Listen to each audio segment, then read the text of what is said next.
Well, viewers, I did promise you a treat on the channel, a Montego and Maestro related treat, and this is it. This is a 1999 Maestro 1.3 by Rodacar, built in Bulgaria. This isn't one of the kit ones that were put together in Bury St Edmunds or Ledbury. This is a genuine Bulgarian built car. One really confusing thing about it is that I always thought that these cars wore the Rodacar name, but they don't. This just says Maestro on it. There's nothing on the back, and if we look at the plate on the door here, where the sill is, you can see it says Rover Group Limited, which is really crazy. But there's the steering wheel on that side. There's the Volkswagen 5-speed gearbox that the really late Maestro Clubman's had. In fact, this is really similar to a Clubman, but there's no fuel injection because I don't think Bulgaria was in the European Union in 95-96 when these left-hand drive cars were made in their factory. So yeah, they didn't need the fuel injections, they didn't fit it. So this was being a special import. It's made around sort of January, February 96 from what we know. The reason I call it a 99 is because it's wearing a 99 plate. Ledbury or Apple 2000 Maestros, they were the other two types of Bulgarian built cars, although they were just knockdown kits that were stored in Bulgaria and then imported over to this country and gradually put together very slowly by two companies on almost like a kind of cottage industry basis. Those are a lot more common and they tend to be right-hand drive. This is obviously a left-hand drive and it was fully built up in, I think it was a place called Varna where the factory was. So if we open, actually we'll leave that for a second. You can see the car actually was not originally sold over here. Some of the left-hand drive Rodacars did make their way over here. They were first sold here, but this one was first sold in Spain. And we can see that we've got sort of a little bit of kind of information about Manuel. This car's called Manuel. This actually has, and I've never seen one of these before in a Maestro, the later Montego style dashboard, which actually has space for electric window switches down here, and the ventilation controls have been moved to the centre. The gauges look slightly different, and things like the rear wiper switch is there. You don't have to stretch down if you have electric windows, which this car doesn't have, down to there. The fabric's very similar to a Clubman. The main difference between this and a Clubman is the fact that there isn't a sunroof, which is very strange in like a hot country like Bulgaria, that you don't have a sunroof, but that's just the way it was. No air conditioning, of course. I don't think you could get air conditioning on any Maestro, from what I understand. So no Rodacar label, although there is at least one floating around out of there with a Rodacar sticker on it, which Steve and Lucy, who are the owners of this car, had done to it about 14 years ago. See the name of the dealer in Spain who actually first sold this new. This car was re-imported by a lady who lived in Spain for a while and then came over and lived in the west of England. Dashboard is a bit cracked. That's kind of just what happens on Maestros and Montegos of this era after a while, particularly in a hot country like Spain. But the seat fabric's done really well. There's no tears or any damage to this whatsoever. Being a bit like a Clubman, you can see there that we've just got the basic headrest in here.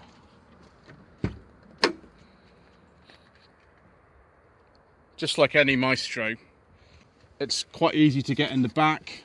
There's not as much legroom as in the Montego because the wheelbase isn't as long. But for a car of this era and this type, it's actually not that bad. Not much really to sort of say apart from, of course, the ashtrays are down there. That would be where electric rear windows were fitted, but I don't think electric windows were fitted to any Maestro. And of course, the familiar massive windows in the rear pillars. The visibility of these cars is absolutely crazy. We're not going to drive this one today because I've driven a 1.3 Mayfair Maestro quite recently, and this will probably drive just the same, apart from the fact the steel's on this side, and particularly this is a catalytic. There's no cat on this. Sorry, there is a cat on this particular car because it was fitted when it was coming into this country because I think it needed it or something. But as they were built in Varna, they didn't have catalytic converters, so it's again similar to the Mayfair, which is an 88, and that has no cat on it. Yeah, it's quite comfortable in here. It feels very airy. The headroom is really good. Sort of common feature with the Maestros and Montegos, the headroom is really good if the headlining isn't sagging, and this headlining is most certainly not sagging. It feels almost new, and with the mileage of I think 93,000 kilometres, it's well under 60,000 miles.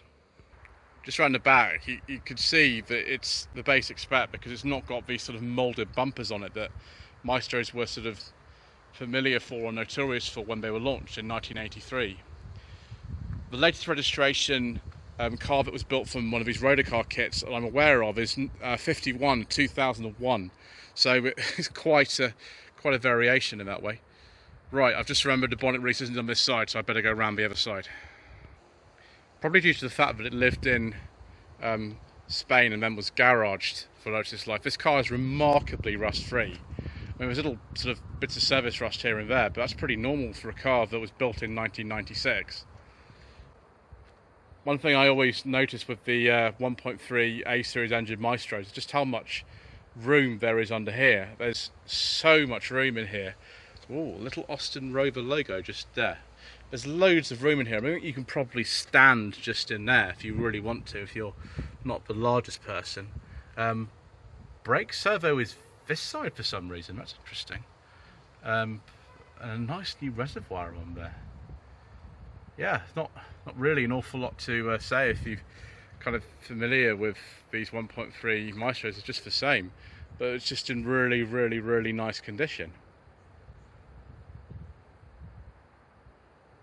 End-on gearbox on these, supplied by Volkswagen, similar to the ones that were in this sort of, I don't know, Polo Mark II and Mark II facelift, something like that.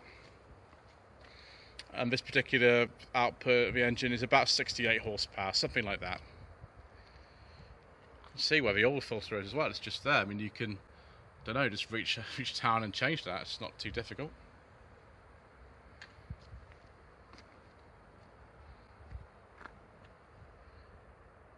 It's just wonderful seeing something like this on such a late registration.